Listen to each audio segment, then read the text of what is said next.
A gente começa falando sobre alimentação. A gente vai entender hoje, gente, aprender quais são os mitos e verdades em relação aos alimentos diet, light e também sobre o ovo. Será que o ovo é um filão? Ovo faz mal para o colesterol? Ovo a gente pode comer? Pode comer 5, 10, 12 ovos por dia? Quero descobrir tudo isso junto contigo. Com ele, que é nutrólogo, membro da Sociedade Brasileira para Estudos da Fisiologia, Dr. Patrick Ferreira. Seja bem-vindo, Dr. Patrick. Muito obrigada por estar aqui, viu? Olá, eu que agradeço, Cláudia. Vou te convidar para sentar aqui. Você já conhece o caminho.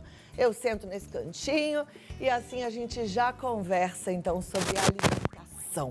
Vamos lá. Mitos e verdades sobre o diet, sobre o light. Tem diferença entre diet e light? Tem diferença.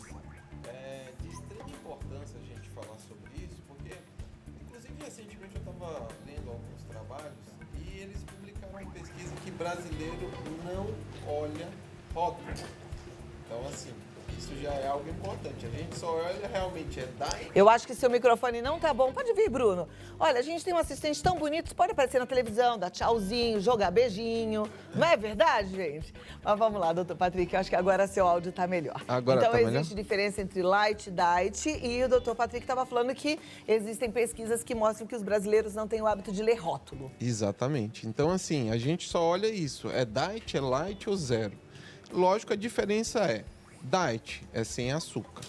Light é 25% menos alguma coisa. Então, quando a gente vai olhar o light, ele pode ser 25% menos açúcar, pode ser 25% menos sal, menos sódio, pode ser 25% menos algum tipo de nutriente que está ali, né? Então, não significa que o light é melhor para a saúde. Às vezes, o contrário, né? Às vezes, ele não tem açúcar, mas tem muita gordura. Pode ser desse jeito. Pode, exatamente, porque eles vão precisar fazer alguma substituição. Então, às vezes eu vou tirar o açúcar, mas eu preciso deixar o alimento palatável. O que que eles fazem? Substituir aquele açúcar por uma gordura. Então, alguém que está ali fazendo uma dieta para emagrecimento, né? Agora que muitos ganharam peso nessa pandemia, ele está indo direto no que está escrito light, só que ele esqueceu de olhar o rótulo. E se aquele light realmente não é 25% menos caloria, né? Então poderia ser também. Então a gente tem que aprender, na verdade, não só olhar o diet light, mas começar a olhar os rótulos dos alimentos. Perfeito, então isso é importante. Daqui a pouquinho a gente vai pegar um rótulo aqui, as meninas vão preparar um pacote de biscoito para a gente ver o que vem nesse rótulo, para poder te ensinar como descobrir ali o que você precisa olhar, o que você precisa priorizar na hora de verificar esses rótulos dos alimentos. Então, light e diet tem diferença. Lembrando que diet é o sem açúcar. Então, o diet é destinado para os diabéticos. Exatamente. O diet foi destinado para os diabéticos. Mas a gente tem que lembrar que muitos diabéticos são hipertensos. Então, se a indústria tirou a quantidade de açúcar, mas colocou muito sódio no lugar, e aí volta para o rótulo novamente, o diet vai ajudar a pessoa no ponto de vista da diabetes, mas vai prejudicar no ponto de vista da pressão. Então, precisa ser bem orientado. Na verdade, é bom a gente ter esse tipo de papo aqui para você entender. O que, por exemplo, uma pessoa precisa prestar atenção quando ela vê um rótulo, se ela tem pressão alta, se ela é hipertensa? essa quantidade de sódio. Na verdade, a gente tem que aprender a comparar os rótulos. Quando a gente olha lá atrás, às vezes eu olho um alimento, isso é difícil às vezes até pra gente. Vem 50 miligramas de sódio. Isso é muito ou pouco? Mas aí eu vou comparar com outro alimento de uma outra marca e aí vou ver se o outro me oferece sem açúcar, mas com a menor quantidade de sódio. Então esse aí vai ser o melhor comparativo que eu posso levar para casa. Perfeito. A gente tem outros casos também, né? Pessoas intolerantes a algum tipo de alimento. Dessa forma, no rótulo, elas também conseguem identificar? Sim, aí é entre o light e entre o zero. Então, por exemplo, algumas pessoas têm a doença celíaca, que é a doença relacionada ao glúten. Tem outras pessoas que têm intolerância ao glúten ou alergia ao glúten. Esses deveriam ir no zero, que é o zero glúten. Não contém glúten naquela forma. Então, o zero, na verdade, foi uma grande jogada também de marketing, né? Que eles colocam ali, a pessoa olha e fala, zero, nossa, é esse que eu vou levar. Mas tem que ver zero o quê? Então, não contém glúten, é o que a gente deveria levar para quem tem problema com glúten. Não contém lactose para as pessoas que têm problema com lactose, né? Zero açúcar, se não tiver muito sódio ou muita gordura para quem quer emagrecer, é interessante. Mas aí eu vou ter que comparar a açúcar, o carboidrato, e vou ter que comparar as calorias. Porque às vezes na troca do carboidrato pela gordura, eu posso aumentar as calorias da porção. E aí eu tô comendo achando que eu estou emagrecendo e ajudando a minha dieta e eu tô sabotando a minha dieta. Olha lá como é interessante, né? E às vezes a gente vai com uma boa vontade no supermercado e aí vai direto naquela seção das coisas que são zero, light, diet, faz a compra, até acaba gastando mais. E no final você fala, puxa vida, não tô conseguindo sucesso nenhum. Porque realmente escolher o alimento requer esse tipo de conhecimento. Agora, o ideal que a gente sempre fala aqui é que a gente deve descascar mais e desembrulhar menos, né, doutor? Perfeito. Na verdade, depois da industrialização, a gente começou a desembrulhar tudo. A gente nem lembra de descascar mais, né? Mas, quando você fala isso, a gente remete à comida de verdade. Não é que a gente tem que demonizar o carboidrato, né? O carboidrato faz parte, está ali na pirâmide alimentar. Não deve ser a base da pirâmide alimentar, mas ela tem que estar. Se a gente descasca, quer dizer que a gente está indo para as leguminosas, para as frutas, e aí são carboidratos bons, são carboidratos que vêm cheio de antioxidante, e isso faz bem para o nosso intestino, melhora o microbioma intestinal e, ao mesmo tempo, melhora o meu organismo. Então, me ajuda a desinflamar para emagrecer. Perfeito. Vamos escolher direitinho. A Rose tem aqui uma embalagem e, propositadamente, a gente pegou uma embalagem de bolacha. Daquela que, às vezes, você fala assim, de vez em quando, com um cafezinho, tudo certo, né? Mas aí, olha, aqui, deixa a câmera chegar pertinho, a gente percebe, olhando a parte traseira, normalmente vem atrás as especificações. E tem duas formas a gente ler e a gente precisa entender como é que vai fazer a leitura da embalagem. O primeiro delas que a gente tem que olhar é o quadrinho com a informação nutricional. E aqui a gente tem um pouco de tudo na quantidade em relação às propriedades desse alimento, tá certo? Tá certo, certíssimo. Então você vai ver o valor calórico, você vai ver quanto tem de carboidrato, se tem alguma proteína, se tem alguma vitamina, enfim. Agora, uma parte que muita gente esquece de ver, porque às vezes a gente está tão viciado em caloria que a gente vai lá no valor calórico, né? Que é o primeiro pontinho aqui da informação nutricional. Mas a gente esquece de ver o ingrediente. Na verdade, o ingrediente, ele tem um ciclo, né? Uma regrinha, assim, o começo, meio e fim. E é verdade que no começo é o que tem em maior quantidade dentro do alimento comprado? Geralmente sim. Na verdade foi uma normatização que aconteceu por volta de 2004, 2005. E aí todas as empresas, elas devem seguir realmente essa normatização. Então, no caso dessa embalagem aqui, eu não sei se a câmera consegue chegar pertinho. Será que chega? Pertinho, não? Vamos ver. Aqui, ó. No caso dessa embalagem, desse produto, a maior quantidade é de farinha de trigo. Ou seja, é um carboidrato de rápida absorção e de pouco valor nutritivo. Dá uma olhada na parte de ingredientes, se ele fala qual é a quantidade de açúcar. Não, aqui... Deixa eu ver... Não, eu tenho carboidrato. Então, aí, pronto. Tá, no carboidrato, sim. Eu tenho 22 gramas de carboidrato. Para quantos biscoitos desse? De 1 a 2 unidades. Então, é outra coisa que a gente tem que levar sempre em consideração. Olhar quantas unidades. Veja bem, a nossa recomendação é de 25 gramas de carboidrato, não... Eu errei a quantidade aqui, doutor. Não é de 1 a 2, não, porque tem um meio aqui. É de 6,5. 6,5. Ah, 6,5 unidades. Então, 6 bolachinhas dessa, que é aquela rosquinha, a gente tem 22 gramas de carboidrato. Qual que é o ideal? O ideal seria, assim, depende muito do que você está seguindo, mas a gente fala que não extrapolar 25 gramas de carboidrato. Por dia? Por dia. Então, peraí, se eu como 6 biscoitinhos inofensivos desse aqui, que a gente come brincando, a gente já comeu mais do que a gente deveria comer de carboidrato. Isso é a recomendação Ou quase da igual, OMS. um pouquinho menos. Aí não pode comer mais nada de carboidrato. Já foi. Já foi arroz, feijão, o pãozinho que às vezes você quer, uma batata doce. Exatamente. Não pode mais nada. Então, você vê onde estão os sabotadores da nossa alimentação atual, só que as pessoas não percebem isso? Tá vendo só? E às vezes a gente passa ali, eu mesma, às vezes eu passo o cafezinho ali das meninas, faço só uma bolachinha, né? E acho que tá tudo bem, mas uma bolachinha, então já consumiu uma boa parte da quantidade de carboidrato que eu poderia comer. E se eu escolher bem, eu vou comer um carboidrato que vai nutrir o meu corpo. Exatamente. É isso. Lógico que isso é um pouco mais complexo. Eu também tenho que levar em consideração quais são os objetivos de cada pessoa, né? Ah, elas cobriram aqui a marca, então eu posso mostrar que é uma rosquinha, né? Fica mais fácil assim, tá, Jó? Mas aí, isso é uma recomendação para a população em geral, para você manter um bom estilo de vida.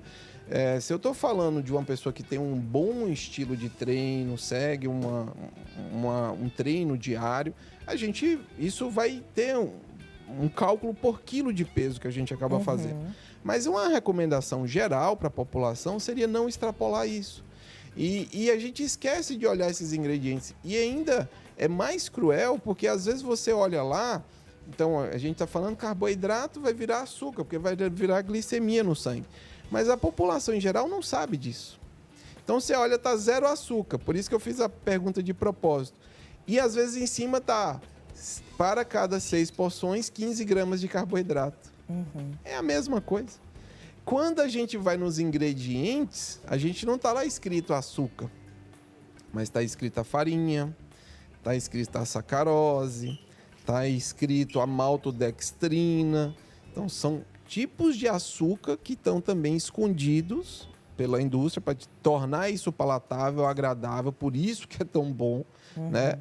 Mas que de alguma forma sabota o meu dia a dia, e sabota a minha saúde. Vê, né? E a gente acaba, às vezes, fazendo uma escolha, também eu penso muito nisso, que não é aquilo que a gente mais gosta.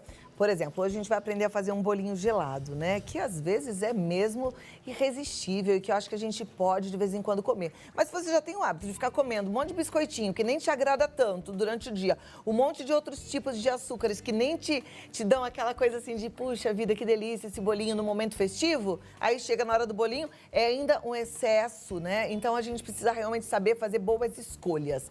Isso eu acho que é o mais importante na alimentação, né? Exatamente. Quando a gente olha para o prato, a gente tem que olhar se a gente está comendo ou nutrindo.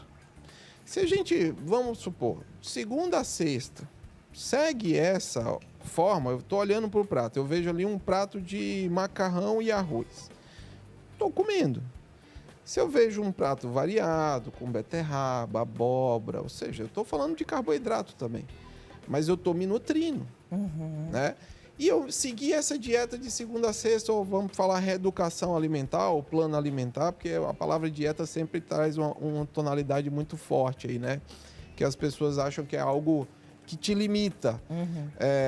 E no final de semana, eu me permito um doce. Eu me permito fugir um pouco, né? Às vezes, dentro do plano alimentar, a gente até permite mesmo. Por quê? Porque quando a gente começa a ciclar esses carboidratos, a gente até engana o corpo no processo do emagrecimento. Porque o corpo tá ali, olha, vamos entrar no modo defesa, tá faltando calorias, nós estamos em déficit calórico, não está legal. Aí no final de semana eu me permiti um pouco, mas eu também não quebrei a banca. Então aí o corpo falou, opa, relaxa todo mundo, aquilo que nós estávamos pensando, estamos enganados. Chegou o carboidrato que a gente tanto queria. Eu me permiti de uma forma agradável também saciar a parte que a gente fala até que é sensorial, porque quando você se permite um alimento desse, você libera serotonina, que é o neurotransmissor da felicidade. Não é à toa que as pessoas, quando estão estressadas, vão para o doce. E aí a gente volta para aquele nosso hábito alimentar. Então, não é que é uma fuga, mas é fazer a exceção ser a exceção, não ser a regra. Hoje o brasileiro, o mundo em geral, passou o que era exceção há 15, 20 anos atrás, virar a regra do dia a dia. Às vezes até no café da manhã. E por isso é que a gente mudou de patamar. Antes a gente era tido como um país de pessoas saudáveis, pessoas no peso ideal. Hoje, a gente já ocupa o 2º lugar na taxa de obesidade mundial. Quer dizer, é um número que nem combina com o brasileiro, que é tão gente boa, né? Tão ativo, tão dinâmico. Por quê? Cláudia, mas isso é gordofobia? Não, gente, estou falando de saúde. Infelizmente, a obesidade, ela tem CID, ela é considerada uma doença. E a gente não pode achar legal e falar assim, que show. Não, além de ser uma doença, ela traz comorbidades. Então, de verdade, a gente precisa cuidar da nossa alimentação e cuidar da nossa saúde. Eu vou abrir espaço para 2 coisas. Uma delas é o nosso WhatsApp, no 11 9 50 45 18 40. E também, no próximo momento, a gente vai tirar a dúvida sobre o ovo. Tudo junto e misturado. Fica aí porque a gente vai aprender. Será que o ovo é vilão ou é mocinho? E qual é a sua dúvida em relação à alimentação? Manda, doutor Patrick, responde em 2 minutos, tá bom? Tudo bem. Vamos continuar. Eu gosto muito desse assunto. Aliás, quando eu falo de nutrição, eu lembro da minha mãe, que é nutricionista, né? A minha grande mestra de alimentação, a quem eu devo tanto. Beijo pra ela. Ai, magnésio. Doutor, de volta aqui. Gente, essa bolacha aqui não tá me dando nem vontade agora. Desisti total. Quero mais saber desse negócio, não. Vamos passar pro ovo, né? Ovo é uma dúvida, porque antigamente o ovo era um vilão. Não podia comer ovo, era no máximo um ovo por semana. Depois falavam que a gema aumentava o colesterol. Aí vieram as novas descobertas. O ovo. O bom é que a medicina ela sempre vai evoluir, né? Então a gente achava que realmente a maior quantidade do nosso colesterol era porque a gente estava ingerindo. Hoje a gente sabe que uma boa parte do colesterol ele é fabricado pelo fígado. Então, lá atrás a gente falava, no máximo um ovo por semana, e olhe lá, e era aquele medo de subir o colesterol com o ovo. Hoje a gente já entende que não é assim. Na verdade, o ovo virou quase um superalimento. Estava falando do magnésio, a gente consegue até uma pequena fonte de magnésio ali também no ovo. A vitamina B6, o complexo B, a vitamina A, né? Ovo é extremamente importante porque, por exemplo, contém zeaxantina, né, que é um antioxidante que previne degeneração macular, que acaba acontecendo com a idade. Então, o ovo, a gente considera hoje que ele não sobe o colesterol dessa forma assim. A gente pode comer quantos ovos por dia? Tem isso? Lembra da história que eu falei que a gente vai ter que fazer um cálculo de proteína? Em média, a gente fala aí que para as pessoas normais seria 1,2 gramas de proteína por dia. Isso se ela tiver numa... 1,2 kg? Isso, por quilo de peso. Peraí, não, então é 1 exemplo, grama e 1 grama... Eu tenho 80 200 quilos. microgramas? Miligramas. Miligrama, 1 grama é 200 miligramas por quilo de peso. Isso. Vai, eu tenho 60. 60, a gente estaria falando de 70 gramas de proteína se o seu treino for leve. Se você treina bastante, a gente poderia aumentar isso. Nossa, mas é pouquinho 60 gramas de proteína. Quando eu falo 60 gramas de proteína, eu estou falando de 60 gramas, por exemplo, de um frango? Então, na verdade, se a gente pegar um peito de frango, você não vai conseguir 60 gramas de proteína ali. Então, a gente no frango vai ter a água, né, e vai ter uma parte de proteína. Então, uma porção ali do frango, talvez eu vou conseguir 15 gramas de proteína se for uma boa porção. Então é pouquinho. É pouco. Então, assim, esse cálculo a gente faz dependendo para as pessoas padrão. Então por isso Se que eu posso, pessoa... por exemplo, comer um ovo de manhã, comer um filé de frango na hora do almoço, comer mais um outro no jantar e tá tudo certo. E vamos somando para chegar a atingir a meta da proteína sem extrapolar a meta calórica. Então, para as pessoas normais, a gente fala de 1 a 2 ovos, no máximo 3 ovos ao dia, né? Mas tem atletas que chegam a comer 7, 8, 10 ovos ao dia e não aumenta colesterol, não piora o colesterol. Porque aí a gente já faz um cálculo para 2 gramas por quilo de peso de proteína. Se esse atleta tem 100 quilos, a gente está falando de 200 gramas de proteína. Proteína Então isso fora os carboidratos e as gorduras que vão entrar no plano alimentar, entendeu? Então, mas na população geral, 1 a 2 ovos, o ovo como um alimento no café da manhã, seria muito melhor que o nosso pãozinho. Perfeito. Gente, eu já falei para vocês várias vezes, é o meu café da manhã. Todo mundo me pergunta muito, Cláudio, o que é que você come, como é que é seu hábito alimentar, né? Porque não é dieta, não faço dieta. De vez em quando eu como as coisas que eu sei que não são as ideais pra gente comer, né? As tranqueiras, as gordices, eu gosto. Então, eu como de vez em quando sim. Mas no café da manhã, eu como 2 ovos. ponto, mais nada. E aí eu tomo um copo de água de coco, tomo um cafezinho preto, tá tudo certo. E pra mim, assim, ótimo, fantástico, não sinto falta de mais nada. Inclusive, tem gente que não consegue se livrar do pão. Eu falo assim, ó, tira aquele miolo do pão e coloca um ovo ali naquele... Ai, que fica uma delícia um pão com ovo, hein? Um espetáculo de manhã cedo. Doutor, temos muitas perguntas. A primeira delas diz o seguinte: gostaria de saber se o leite zero lactose não faz mal para o diabético. Depende, aí a gente vai ter que voltar para o rótulo. Qual é a quantidade? Ele é zero lactose, mas qual é a quantidade de carboidrato e açúcares que estão ali? Porque leite tem carboidrato Também, e tem açúcar. Tem, e tem proteína, né? Porque o grande benefício do leite é por conter a proteína e o cálcio, né? Mas você tirou a lactose, tá? O que foi substituído? Então, a gente tem que lembrar que não é uma refeição. As nossas refeições compõem o dia. Então, a gente sempre tem que estar numa balança do que eu estou gastando. Eu subo escada, eu não subo escada. Eu uso elevador, eu só ando de carro. Eu sou uma pessoa pouco ativa ou muito ativa. Eu faço atividade física. Versus o outro lado da balança, que é o que a gente come. Então, quando a gente fala de um alimento, a gente tem que lembrar que ele tem que compor o dia. Perfeito. Próxima pergunta. Boa tarde. Qual seria a dosagem de sódio diária recomendada para hipertensos? Então, pela Sociedade Brasileira de Cardiologia, a gente não deveria passar de 1 a 2 gramas. Sabe aquele... 1 a 2 gramas significa aquele pacotinho pequenininho de restaurante, aquele de sal, quadradinho. Em todas as refeições do dia. E a gente, às vezes, coloca um pacotinho daquele só para temperar a salada numa fora refeição o que já veio nos temperos. Será que por que a gente está ficando hipertenso? Gente, olha só o que a gente está fazendo de errado. E quando vai comer pipoca? E quando vai no cinema? Que eles já dão 3 pacotinhos e eu vejo a turma tacando tudo lá dentro daquele pacote de pipoca. Por isso que vem aquela sede absurda, é o corpo tentando compensar essa quantidade de sódio que nós colocamos para dentro. Lembrando que o sódio não está presente só no sal, naquele sal branco, no sal que vai à mesa, né? A gente tem sódio em um monte de outros alimentos, inclusive no refrigerante que tem gente que toma diariamente. E muito sódio, né? Por exemplo, a Coca...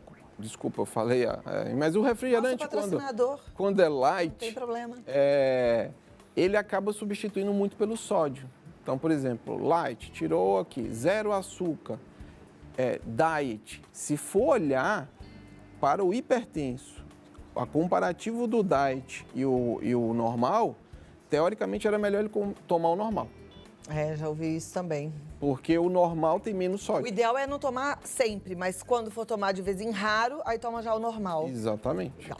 Próxima pergunta. Minha filha de 6 anos come ovo todos os dias no café da manhã. Faz mal comer todo dia? Eu e sua filha.